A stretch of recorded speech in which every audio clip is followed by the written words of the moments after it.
para Bellini, que tira maravilhosamente. Atenção, Mauro, capitão do Brasil, vai receber a Copa de... O Bellini era viril, ali em Patrílio, não brincava em serviço. Por onde passou foi capitão. O Mauro era um jogador clássico, absolutamente clássico. E a gente está falando de elegância em campo. O Mauro era mais uma liderança um pouco mais intelectual, menos empírica.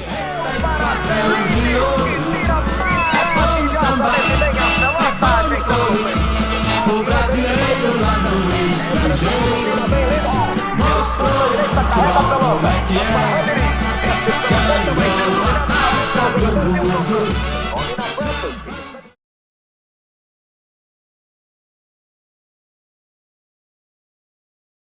A melhor história que eu conheço do Bellini é logo depois da final contra a Suécia, né, 58, o Brasil ganha de 5-2 da Suécia, e o capitão, o Bellini, vai receber a taça Jules Rimet.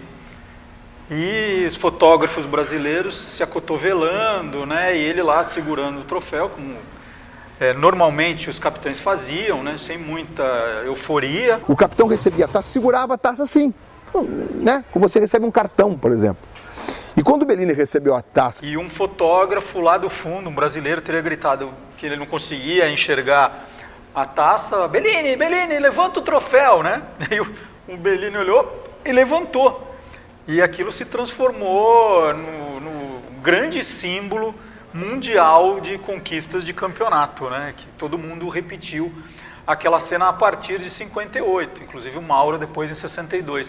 Virou, botou para frente e levantou a taça do mundo, quer dizer, virou um gesto para sempre, um gesto que é repetido até hoje, né? É até emocionante falar disso, né? Então, são gestos, são momentos que marcam uma pessoa, uma nação para sempre, e gestos que vêm absolutamente sem querer, né? Que foi o caso de levantar a Copa do Mundo. E ele contava isso assim com uma naturalidade, mais pro fim ele começou a se emocionar. Talvez ele tenha encontrado a dimensão do gesto mais já velhinho, né? Talvez mais jovem, foi tão simples isso para mim, né? É como é para os artistas, né? A taça do mundo é nossa, com brasileiro não há quem possa.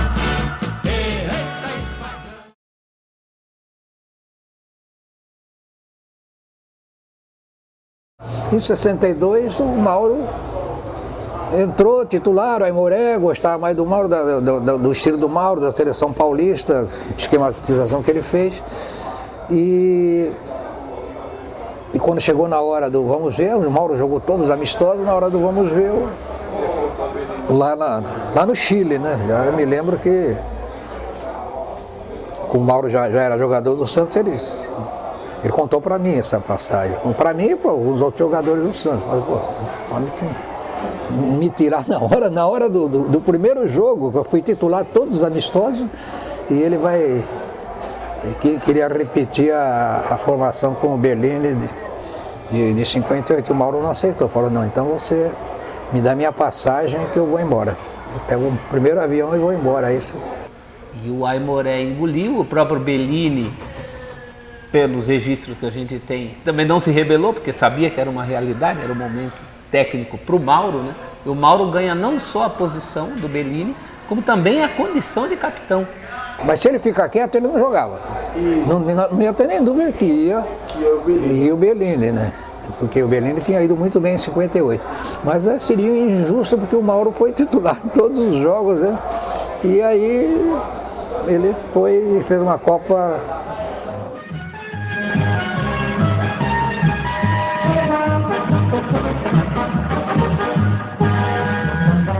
Vocês vão ver como é, se ficar rica em Pelé, canta o seu baile de fora. Quando eles pegam no corpo, os pés de ouro mostram que é nossa escola. Porque o fato dos dois formarem a única dupla de um mesmo clube, originária de um mesmo clube, que levantaram a Taça do Mundo, são os únicos, né? Isso fez com que esse fato se tornasse um fato muito especial para São João. Então, na minha idade, eu tenho 50 anos, eu cresci ouvindo essa história. Inclusive a Esportiva São Joanense requisita isso ao livro dos recordes, né? Seria o único clube do mundo a ter como ex-jogadores 2 capitães de Copa do Mundo que levantaram o troféu. Bellini e o Mauro, eles têm um começo de carreira muito parecido. São 2 personagens marcantes e assim, que fazem de São João, da esportiva, um ponto muito importante na história do esporte do futebol no Brasil. Mexe, mexe, coração, vamos que vamos, que essa bola vai rolar. Mexe, mexe, mexe, coração, tanta emoção vai ser difícil segurar. Vai, vai, vai, Brasil, outro guerreiro mensageiro.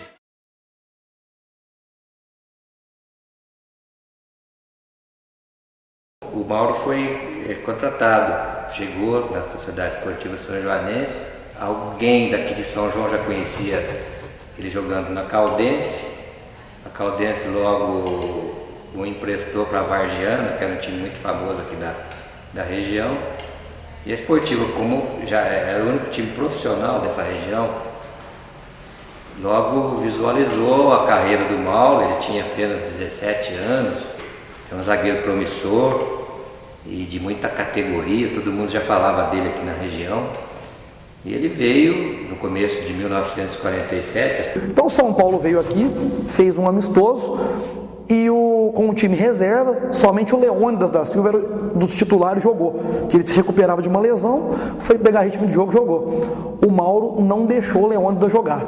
O Mauro estabeleceu uma marcação tão forte que o Leônidas chegou a ficar até nervoso. O Leônidas falou, não, esse menino não tem jeito, como é que vai fazer? Né? E o São Paulo Futebol Clube voltou para a capital, disposto a levar o Mauro. Chegou no São Paulo, o titular era o Renganeschi, que é um zagueiro famosíssimo do país. O Mauro, lógico, com 17 anos, ficou na reserva, até que o Renganeschi teve uma contusão muito séria e teve que, praticamente que abandonou o futebol naquela época. O Mauro caiu como uma luva lá no São Paulo, começo de 48. E nesse começo de 48, a Esportiva precisava de um zagueiro para substituir para começar essa temporada. Foi quando os olheiros do Bilu começaram a percorrer a região, e acabaram descobrindo em Itapira o Bellini, Geraldo Bellini. Convidaram, o Bellini veio até São João, treinou, não tinha a mesma categoria de jogar do Mauro. Longe disso, porque o Mauro foi o mais perfeito de todos os tempos, na minha opinião. Bellini acabou pegando a posição de zagueiro central, jogou aqui a temporada de 48, 49, 50, 3 temporadas, 2 a mais que o Mauro. E o Bellini, quando saiu de São João, ele foi jogar no Vasco, que talvez era, se não fosse o grande time da época do futebol brasileiro, era certamente dos 2, 3 maiores times, né? Ademir de Menezes era o centroavante. E ele se transformou num grande ídolo. Antes de tudo, um grande jogador do Vasco. 58 é ano que ele ganha o Supercampeonato Carioca pelo Vasco, é um símbolo de virilidade do Vasco. E também, de uma certa forma, um símbolo da própria Copa do Mundo. Voa, canarinho, voa, mostra pra esse povo voa, canarinho, voa, mostra lá na França. A importância de um capitão quando o capitão tem uma liderança muito boa sobre os companheiros, ou no mínimo é amigo de todo mundo, eu acho importante. Aqui nós tivemos o Mauro, tivemos o Bellini na seleção, o Zito, 1000 anos aqui. Bom, geralmente o que se diz é que o capitão é o técnico dentro de campo, né? Geralmente o técnico que escolhe o capitão vai escolher alguém à sua semelhança, que imagina que aquele jogador lá dentro pode justamente dar o equilíbrio psicológico, que tenha moral para falar para o jogador está errado, né? Aquela pessoa que está mais atenta ao que o técnico está pedindo, representa ele dentro de campo. E capitão não se impõe, né? O capitão tem que ter credibilidade junto ao elenco. Você citou aí esportes coletivos, né? Futebol, basquetebol, são esportes coletivos. Quer dizer, alguém lá dentro tem que falar pelo time. O time tem que olhar para o cara também na hora. Não é uma questão só técnica. Muitos jogadores técnicos recusam a faixa de capitão por não se saberem líderes. Nem sempre o capitão é o melhor jogador do time. O Zito no Santos dava bronca no Pelé. Mesmo quando o Zito não era capitão. Ele teve fases em que o Zito não foi o capitão. O capitão foi o Mauro, o Carlos Alberto, né? Então, o capitão é aquele cara que tem a batuta da liderança. É muito importante, sim. Bellini em 58 levantou a taça, o Brasil campeão. Em 62 Mauro Ramos repetiu a cena como bicampeão.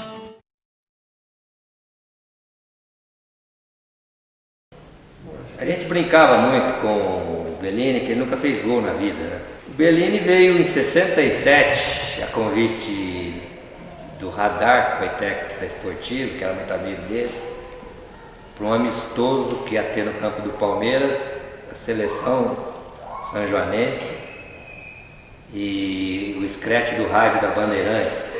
O Bellini acabou fazendo um gol aquele dia. Saiu um escanteio, ele foi para a área, foi lá e Puma fez o gol de cabeça. Falou, puxa vida, tinha que ser em São João. Tipo, o único gol que eu fiz na minha vida foi aqui em São João. Ele brincava com isso, dando risada.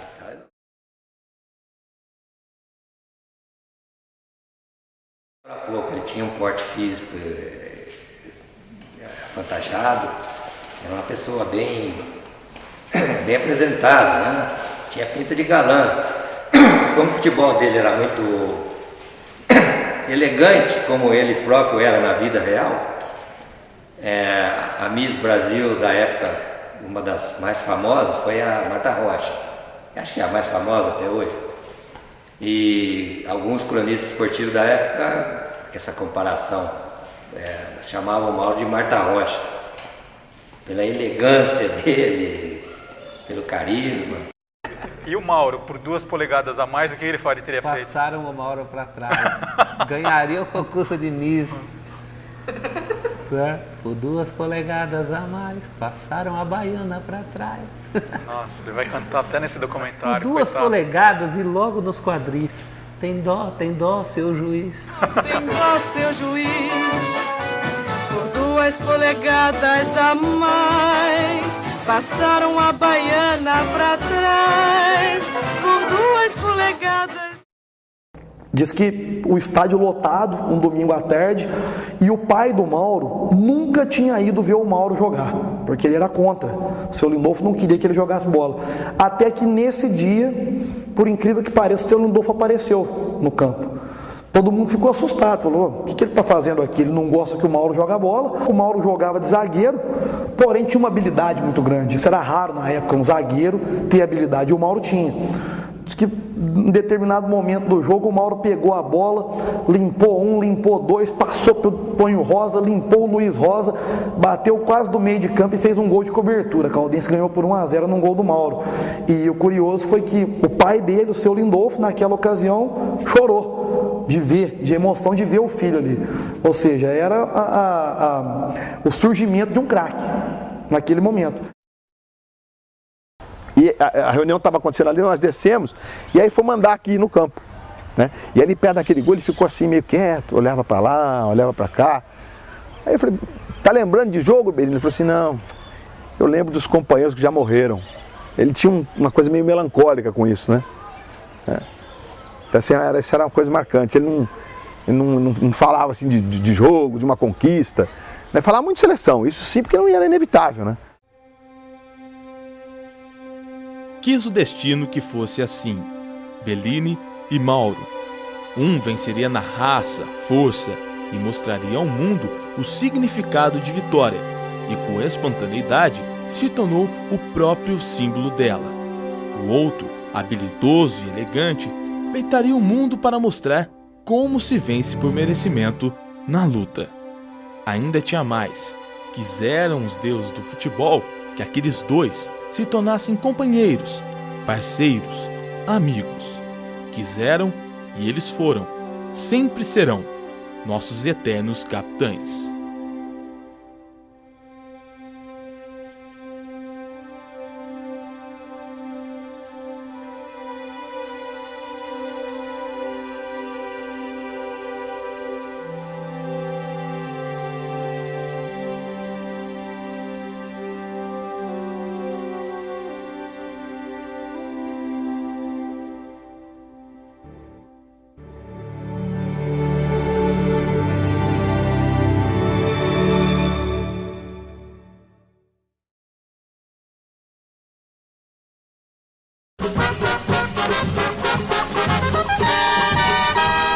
Futebol marcado em samba fez miséria na Europa. Futebol marcado em samba fez miséria na Europa. Foi seguindo esta cadência que o Brasil ganhou a Copa. Foi seguindo esta cadência que o Brasil ganhou a Copa. Houve quem pedisse valsa, mas a valsa não valeu. Houve quem pedisse valsa, mas a valsa não valeu.